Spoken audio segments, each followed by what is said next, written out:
This is Pete Moore on Halo Talks NYC. I have the pleasure of welcoming my friend for many years, Donna. Cyrus, welcome to Halo Talks. Hi, Pete. How are you? Excellent. So Donna and I have known each other, harking it back to, I guess, probably 2002, 2003, when I was running a software company, web-based software company in the internet world of fitness, and you were at Crunch. I was at Crunch. I was at Crunch. This is what people used to say. I was at Crunch back in the day when it was a powerhouse of a brand and punched way above its weight. But really everything about Crunch, was started with the Group X and the marketing around it. So what I want to talk about with Donna today is how important the group exercise programming is, how the strategy, education, understanding the value of the people that are associated with it, make or break your club. So Donna, maybe you could just give a little background from Crunch onward, and then we could fire questions off at you. So really, over about 20 years, I was with Crunch Fitness. And the thing that I don't think most people knew is that Crunch Fitness was the first boutique club. And the gym was built around it. It was only classes. Doug Levine, the creator, and the guy that brought the whole thing to life, really had seen group fitness as a tool to really turn the tide from the sort of mainstream type of fitness locations into a boutique experience. So all of the classes were crazy and entertaining, and we focused on the place where entertainment meets fitness. So it was really appealing to me because I came first from the entertainment world and sort of started to get interested in fitness from that point forward. So everyone says, oh my gosh, these boutiques, where are they coming from all of a sudden? And I wanted to say, listen, that's how it started with Crunch. And then it grew into a gym, and then all of the different bells and whistles happened after that. And so we're kind of right back where we started in the industry right now. So when you think about what your title was at Crunch, you were basically a group fitness director? I was the senior vice president of programming. Wow. Okay. That's even more illustrious than I thought. So you're basically the tastemaker, if you will, for Group X programming in New York, and you had the pole dancing, and you brought in spinning, and the first to bring in Zumba. So maybe talk about, one is the importance that Crunch said, hey, I'm going to hire you to actually do this, which was kind of a new position, I would say, at this level. And then how you kind of thought about, okay, you're basically like America's Got Talent, circa 1990s. Right. Well, really, when I came, I had a club in South Miami Beach called Club Body Tech that Crunch and Equinox were both buying after purchasing, because that was the time when South Beach was the hot thing. So all the celebrities and everything went there. So Doug Levine was the winner of Club Body Tech and brought me back to New York to sort of take over this whole, now the vision of where Crunch was actually going in the industry.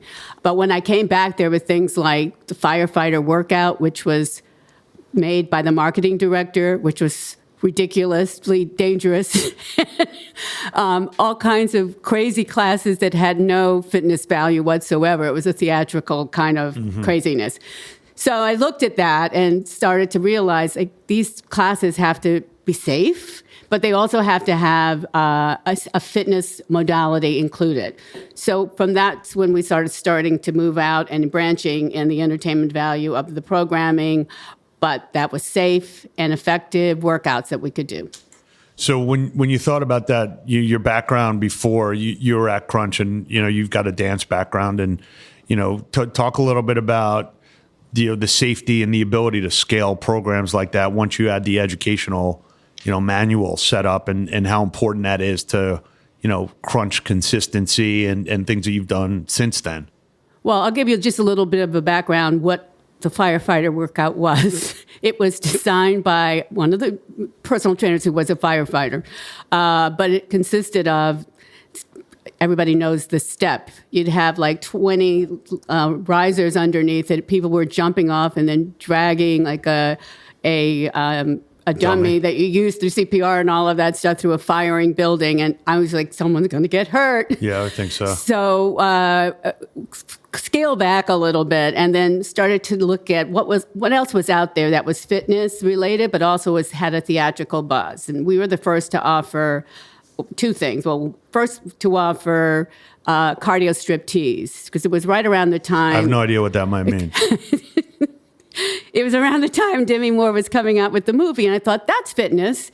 So we pulled together a class for a choreographer that actually was one of our instructors in Los Angeles and also was training her at the time, and found the fitness modalities within stripping. But then I felt like, you have to go to the next level. So we kind of were the first to create a sort of sexual fitness modality. So from there, we went to different points of view with bar, and then ended up the next and third in that offering was our pole dancing workouts. Yeah, and as you come up with these new ideas and these new concepts, how important was it that you were in LA, New York, and Miami and could really source amazing talent that was either, Broadway dancers or, actors, actresses, or fitness professionals, 25, 30 years ago, because they were really delivering that content. And, talk about how that was, important and how you created that pipeline of people. Well, first of all, I think it's key for a brand like Crunch, and just in general, New York and Los Angeles, because you know that you're going to find people who are either dancers that aren't dancing or performers who aren't performing, but had the ability to be entertaining and engaging. So I always looked for that, was the first stop on the bus for my instructors. It was easier to teach someone how to teach if they had rhythm and they can be engaging and exciting and entertaining than trying to go in the back end and find, nothing against personal trainers, but to find that key 10% of your instructors that are going to be engaging and exciting and say, okay, here's a squat, here's a lunge, do it. They could get that rather than the other way around, trying to teach personal trainers how to do dance-based programs. The other thing is, and Miami being in a really good source, because there's a lot of people who were coming from South America that had a lot of a dance-based movement. They were entertainers, and that's when I met Beto Perez, who he called it Samba Tone, and I talked him into calling it Zumba. So we are on with the co-creator of Zumba, but just not on the equity capital table. It sounds like. Lucky me! Why I'm not a millionaire? All right, you're here now, though, so we're having fun. Basically, the thing was he had this entertaining segment, and he was able to bring people into his ability to reach out to masses of people. So I think those three cities are a good example of where people came from. Actually, I'm sure everybody knows this story. Zumba, we went through the whole alphabet and it ended up in Z, because there was nothing else that's Rumba, Boomba, Zumba. And Z, that works. Great name and a great story. I remember they referenced you on their How I Built This podcast. They said Donna Cyrus was the key to getting us into Crunch and getting us into commercial clubs. So if anything, they talk about you frequently, which is nice to hear. Talk about for a minute, when you as Crunch, or if you're a middle market health club and you start to look at bringing in some of these other group programming that has their own name to it. So like let's take like a Jillian Michaels, like a Body Shred, or you take some of the Les Mills classes. What's your view on what I want a private label? I want this. I don't want people to think about anything except like it's my Gold's Gym or it's Pete's Fitness and these are my proprietary programs versus hey, why don't I get Zumba in because it's going to help me market and people know about it, or let me go get a psych because like maybe they'll have some marketing benefit to it. So how do you think about kind of creating your own versus letting your instructor create whatever they like to do versus having like a regimented licensed program? I would have to say, well, I would never bring in another brand that didn't start at Crunch. So it was always key to me that what I wanted was, even in the case when Zumba started and some of the things you mentioned, first to have TRX in a studio setting and Jillian came in with Body Shred with us. My idea was always, let's start here, and then let's wish you the best to go out in the field, either whether if we're partnering with you or whether we're putting you in the best life in a purposeful meaning, that it started at Crunch. And then we either supported them through like Pound, like Zumba, like some of the other brands you mentioned. I think it depends on what your brand is. If you're a club and you're known for how long you're open, or you want to have the most people coming into your gym, it makes sense to have a Zumba. It makes sense to have a system that like a Les Mills, because it's already done, created, and you know it works. But we were basically always looking for that one thing that nobody had seen yet and that we could bring in. And number one thing that was always important for me, am I going to get press out of this? I'll do my own marketing. I'm not going to pay a marketing director. We have marketing directors. No, don't get me wrong. But that would help us every quarter. What do you have new? What's going on? What am I going to get press from? And okay, we got this. So I think that was really important to our brand. And I think depending on, for you looking around, what you see the other clubs are having, and you don't necessarily need that proprietary necessity.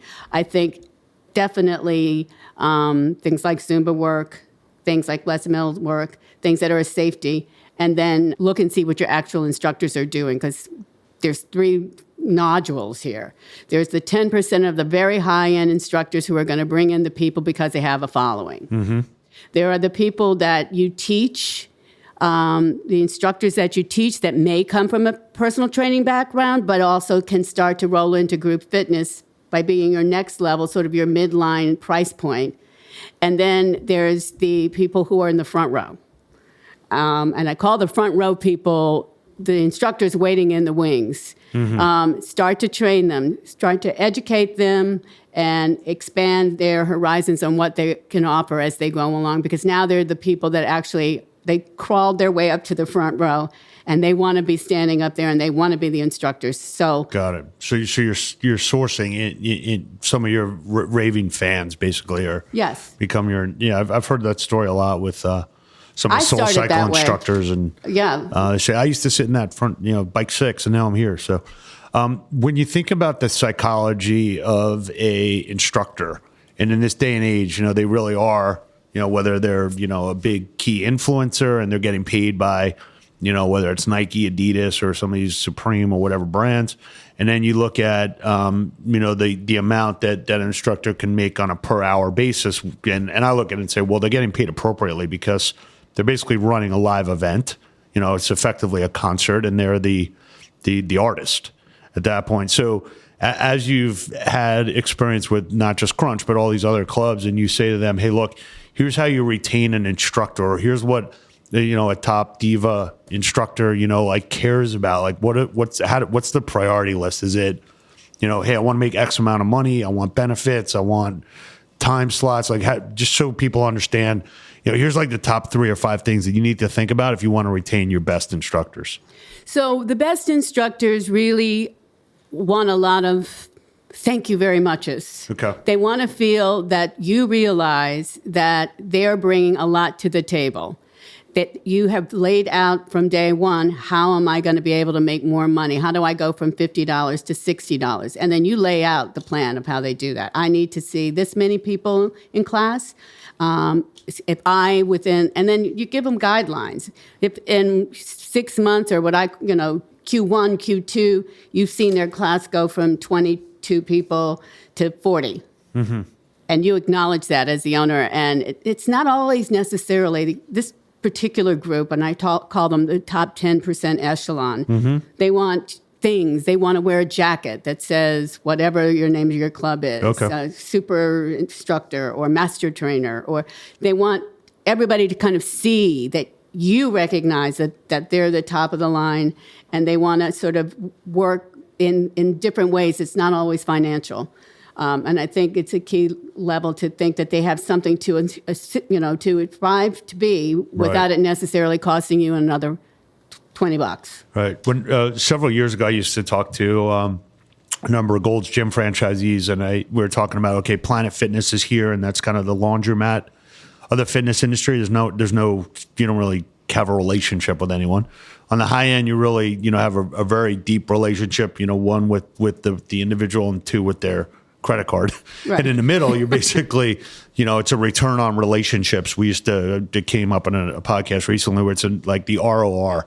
And I said, look, if you don't know the name of your top 5 fitness instructors, like you're in a lot of trouble because they probably effectively control, 20 and your quote could be up to like 40% of the traffic that goes into a club. So how do you ingrain in some of your consulting projects and, people say, hey, I need you to come in and just kind of like fix my group exercise program. How much of that is like culture, how you reward people, how you do the schedule? Just talk a little bit about like, on the surface, it might be like, hey, Donna, come in and like clean up a couple of programs, make them a little safer, make them a little more sexy and, give me a PDF that I can use to market it. Like talk about the complexity of like understanding what's really going on in the club and how you can turn that around. And it's not a 3-week project.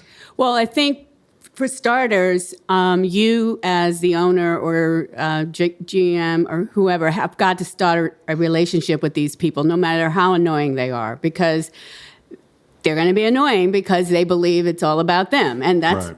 You have to learn how to deal with that. And they have to learn also to respect you because you care about them to a certain point. And then it's like, we're not doing that anymore. We're not playing that game anymore. This is what it is. And integrate yourself with them. So they have a high respect for you and know that you're not going to be like, well, my people, if they have a tendency to call them, my people don't like that you're raising. My people. My people. Right? They come into the club only to go to that class, right? Or only to see that instructor and just happen to go through your front desk in order to get there. I mean, I have a funny story because Bob Harper from The Biggest Loser was one of our key instructors in Los Angeles at our Crunch in West Hollywood. And the member base would know, like, and I've come from New York because I would go back and forth, but the member base would know, like, oh, he's not here. He's out of town. And Bob and I have a great relationship now, but he wouldn't tell them. He'd made sure the member base told them. And so we were like, what do you mean he's not coming today? Oh, no, he's not. He's not here. He's in Florida, but he'll be back. So finally, I'm like, listen, Bob, you have to also be on the good side and the bad side. And then once they realize that that's what's going on, they become your biggest fan and they support the brand. So you just have to find the fine line between kindness and we're not fooling around with that. So things of that nature. But I think the key for someone who's looking to how do I engage my key instructors so they're not going around telling the members things and whatnot. And it's simple things, just like I mentioned, 2 or 3 T-shirts, something special for them, listening to their suggestions, because 100% of the time they know what they're talking about if the stereo's not right or the sound's not right, and tell them an honest reason why you can't fix it at this point in time, and be mindful that what they're saying to the members. So you want to make sure that you respond to an answer that you want them to say. Gotcha. So when you look at Les Mills, and they've obviously got their choreographed programming that comes out on a quarterly basis, part of that is, okay, I've got a consistency of programming, but it also, in a way, allows you to have somewhat of like a governor on, like, the instructor is like X important, but like, look, we got the programming, we'll train someone else and you'll have the same experience. So what's your view on if you go into if there's a new club opening up and you're like, look, why don't you do a balance of, here's some programs that you should license because you've got consistency, and kind of like sprinkle it on with some creativity, or what's the balance that you think is like the proper? I think it depends on where you're located. Not being discouraging, saying if you're in, I'll make it up Alaska, up in the top of something, mystery club, but that if you're not going to be able to find the level of instructor that you need, and you're not going to be able to pay the price point. So I believe that, thank goodness for Les Mills and the Zumbas, that gave you the ability to have something that, instructors who are newbies can hold on to. Where it gets not so good is when that's all they know how to do. Right. And they don't have they have no interest in learning new things. Many times we've taken over clubs that Crunch has come in, and those clubs only had Les Mills and only had sort of licensed programs. And the problem then is that the instructors are like, I don't know how to teach anything else. And you'd say, well, we'll teach you how to do our classes, and we'll help you become a better instructor. And they're like, no, I don't want to do that. I only know how to do this, and I work someplace else anyway. So I think you just have to be mindful. You make sure you mix it. And number two, when you're looking for instructors, go to the places that most likely those people we were talking about earlier are going to be. Go to the dance studios. Go to the places where colleges, where there's a lot of newbies that have been they've been teaching in classes or whatever, but they come from the sports side of things, right. And they have the ability to now advance into what group fitness people really need to be. Go there, and then make sure that whoever you hire as your director or your group fitness manager or what have you is someone who knows how to train those people. That's key, because if they can train new instructors and you have the back end of a Les Mills or a Zumba, but you have the ability to find somebody that can take them under their wing and they're sort of the mother of that club. Key, and you'll be successful.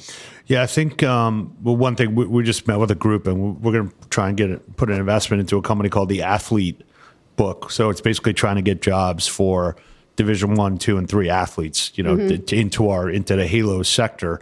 And, we're talking about the pricing of like, how do we price the recruiting component to that?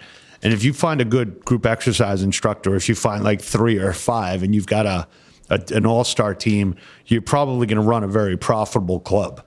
So can you talk a little bit about, for a minute, how you did and how you still do your auditions, sourcing? It sounds like some of it's like you actually go around the community and just figure out where the most, awesome people are, and then talk to them and, whether it's poach them or, Right. recruit them if they're available. So, yes, recruitment is key. I would say that, especially in clubs that are near your club. So you want to make sure you know what's going on there. 2, I think finding levels of instructors that are almost like highly educated in one modality, but are not necessarily, they don't know everything. And, so you want to find a way to offer trainings within your clubs that are going to expand the offerings that these people can teach. Because it's better to have an instructor that can do multi-level programs, and those that can't, find a scenario where you can train them, because then if it's your club or multiple clubs, whatever you have, if they can teach 6 or 7 or 8 classes, they're committed to you. If they teach one yoga class, you're one of many, and so they're off doing whatever. So you want to make sure that you find key talent. Look at the places that I said, dance studios, sports-specific colleges. Have them come in and do what they know, and then find ways to train them, offer training, and you pay for the training and you give it to them, so they have a certain amount of loyalty.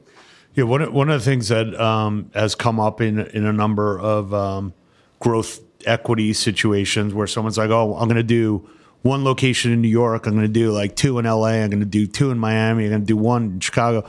I'm like, look, if you just put 8 in New York and you actually like have full-time instructors that you can offer a full-time job because you have the locations. I think the idea of clustering, people think it's like, oh, it's just like a marketing optimization plan and that you can manage it and you can visit. But I think that one of the special parts of the equation is that I can get X amount of instructors and I can employ them instead of them jumping around to all these different locations. So when you were running Crunch, did you have people kind of on a circuit where they were going into different clubs, or they were doing a turnover and kind of, Yes. putting people around? When I came to Crunch, we had 6 clubs in New York City. And then we had 8. And that was the key.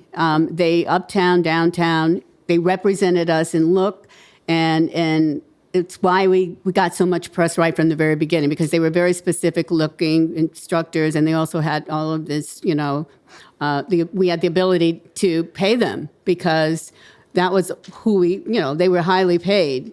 So they were very loyal in that sense. And the first club after New York was Los Angeles, was West Hollywood. So we kept to that sort of rule and regulation that we then were going to expand in different markets once we knew that those two locations were going to work. Yeah, I mean, on Sunset, there's probably no better feeding ground for some of the best, entertainers and fitness people. So it seemed like it was a great strategic move at the time. So one thing I want to touch on here is a lot of people come up with all these crazy new ideas related to group programming, whether it's like do it in like a refrigerated area, I know you love your aerial yoga, which can't believe you haven't plugged yet. Been talking for 30 minutes. Okay, just wait. Anyway, I want to talk about what a lot of people come in and they say, hey, I'm going to do this new concept. And at some point during the conversation, I say, what are the results that someone's going to get? And I feel like a lot of these programs have like forgotten what their goal is. Like people are coming in to look better, to feel better, to most likely lose weight is, obviously the top reason. So how do you kind of calibrate when someone comes in with like this awesome, entertainment idea? Do you get down to like the empirical, like scientific, like, hey, no one's going to look better if they do this. It might be a cool like class to do, like instead of going to a bar and, as I like to say, instead of having 3 Moscow Mules, I'll go and do this class. And that's fun, but it's not really doing anything for me. So how do you kind of pull people back and say, look, I've been doing this for 30 years. And, this sounds like a really cool program, but no one's going to look better by the time they're done with it. Well, I think there's so many things out in the market right now that everyone thinks, oh, I'll do this and that will make it different. And I looked at every one of the programs that were sort of more on the entertainment factor. You mentioned anti-gravity yoga. And again, back to the key of our brand, which is where entertainment meets fitness. So my first question was always, is this entertaining? Is it something that can be entertaining? And is it going to make somebody fit? Right. So every program we've ever launched had to have those two components. So that sort of regulated what I was going to launch and what I wasn't going to launch. And then the list goes on and on from that point forward. That's our brand. You have to look at your brand and what your offerings are, but always with the eye towards if it doesn't have fitness results, you don't do it. Good. Let's shift for a moment to where you see the future of live streaming. And the part that I'm most intrigued with is potentially live streaming into the clubs, where you basically would have a big projector, or you'd have like 8 television sets, and you'd have something piped in from, Crunch, New York, and you'd have 20, 30 people focused on that from a music and from a video standpoint, but you'd have instructors or trainers on the floor kind of like helping with that. Do you think that's the future, or do you think that's a pipe dream? Of course, I don't think it's the future because I believe the teacher engaging with the individuals is still the key. And now I think there's many boutiques that have sort of come along and, or let's just talk about product, obviously what Peloton has done and measuring the amount of success. But I think watching a video and losing that sort of engagement face-to-face with the instructor we're not there yet. Now, there's plenty of circuit classes that are out in the marketplace right now, boutique levels and things like that, where people are actually running themselves. Yeah, like an F45 type of... Yeah. And there's you lost a little bit of that engagement and hands-on feeling, but with the instructor. Do I think down the road... I think it makes sense, however, though, in certain settings. If, for example, it's in a place that's, not in so much of an urban market. Yeah, maybe go back to your Alaska made-up city or town, in Alaska, whatever that was. Yeah, whatever. So, Anchorage. That's kind of big. But I'm sorry, Alaska. Maybe a little small. I know you're bigger than that, but it's the only thing that came to my head. Okay, anyway, no with that said... no consulting jobs in Alaska for both of us, so damn it. Gonna get rid of Alaska clubs. We're coming to get you, and after you forget about this podcast. No, but basically, Yes, and if that's where you have a location where you're not going to find that level of instructor, I definitely think streaming or video content. And the other thing about the video content offerings, because we had that with Crunch Live, you can then set up in downtime, rather than paying for the instructor, a video class that goes on in downtimes where and then it saves you an instructor rate of pay and several other things. So depending on what your needs are and your cost and your values, I think there definitely is a reason to do it. Got it. And then just one other question of kind of looking into the future.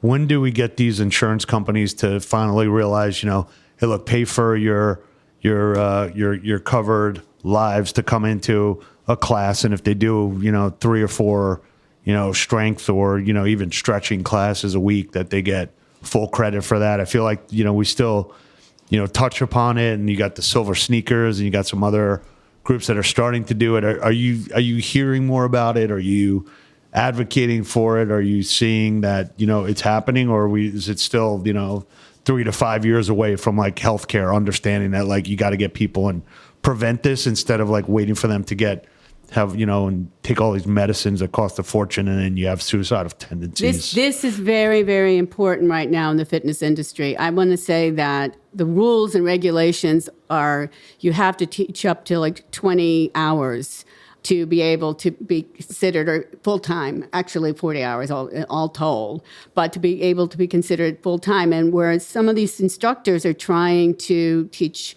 at least, there's different versions of this. Some insurances that you can get if you work 20 hours. Some are 40 hours based on getting full-time hours in order to be able to have that included. We're seeing as instructors, and really the high-end ones are starting to age and starting to try to continue to do what they're doing and getting all kinds of injuries, whether it's hip replacement, it's this and that. More and more and more, I think instructors are definitely looking for insurance to be included.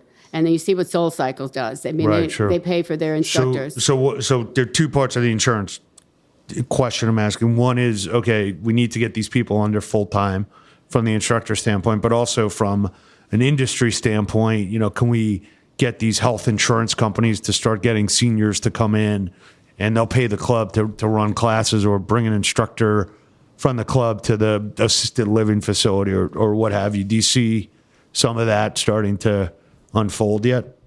I think it will.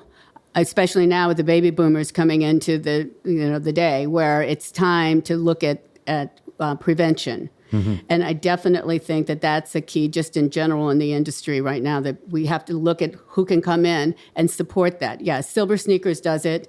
Worked with Silver Sneakers to create a program called Boom, which is talking to Silver Sneakers, because we would have Silver Sneakers in a lot of our franchise locations when we would purchase those or take them over or whatever. Mm-hmm.